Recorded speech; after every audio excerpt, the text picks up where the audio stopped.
तो हम डिस्कस कर रहे हैं लूपिंग इन जावा। लूपिंग इन जावा में पिछले लेक्चर में हमने डिस्कस करा था इफ एल्स लूपिंग।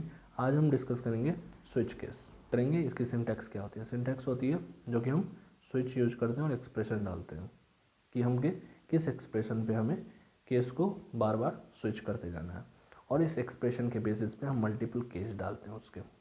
ठीक है, इस पे बेसिस पे 1 2 3 XYZ ABC अलग अलग तरह के केस डालते हैं, और हर केस का अपना एक एग्जीक्यूशन ब्लॉक होता है।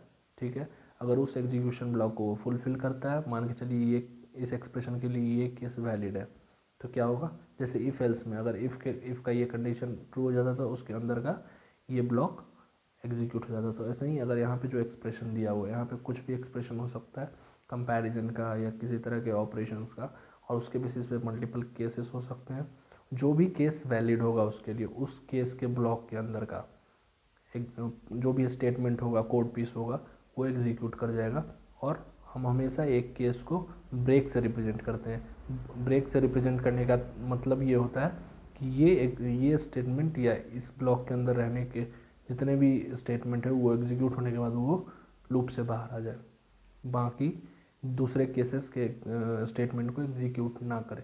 इसलिए हम हर केस के बाद उसकी एग्जीक्यूटिंग स्टेटमेंट और ब्रेक का यूज करते हैं। और लास्ट में क्या करते हैं, हम एक डिफ़ॉल्ट एरिया रखते हैं जहाँ पे क्या होता है, अगर इनमें से कुछ भी ना हुआ तो वो डिफ़ॉल्ट के अंदर का जो भी मैसेज देना हो या भी जो भी स्टेटमेंट एग्जीक्यूट कराना हो, जो भी कोड पीस एग्जीक्यूट कराना हो, वो करा लेते हैं और फिर स्विच केस से बाहर आ जाते हैं। तो ये स्विच केस का सिंटैक्स है। तो स्विच केस का एक एग्जांपल अगर हम देखें, मान के चलिए हम एक डे वेरिएबल है जो इंटीजर टाइप है, उसमें असाइन कर दिए 4। अभी एज्यूम करके चलिए मैं जैसे जैसे बता रहा हूँ, एक डे वेरिएबल है जिसका डेटा टाइप है इंटीजर, और उसमें हम क्या असाइन कर दिए 4। अब हम क्या कर रहे हैं, स्विच स्टेटमेंट स्टार्ट कर रहे हैं। एक्सप्रेशन क्या है हमारा, डे का वैल्यू क्या है, डे का वैल्यू है हमारे पास अभी 4। मतलब डे के एक्सप्रेशन से जो भी केस मैच करेगा, ठीक है, हम वो स्टेटमेंट एग्जीक्यूट कर देंगे। तो केस 1, ठीक है, डे क्या है 4, तो ये एग्जीक्यूट नहीं करेगा।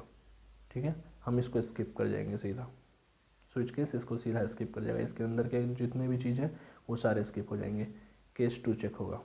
ब्रेक हमने बताया आपको सिंटेक्स के टाइम क्या करता है, breaks the execution of block if work is done.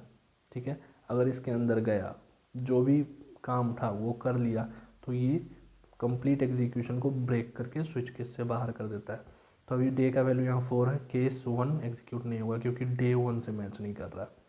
Case 2 से भी मैच नहीं करेगा। तो मान के चलिए ये भी ब्लॉक स्किप कर जाएगा। केस 3 में आएगा तो ये भी ब्लॉक स्किप कर जाएगा क्योंकि डे 4 है। केस 4 में जाएगा, हाँ 4 से मैच कर गया।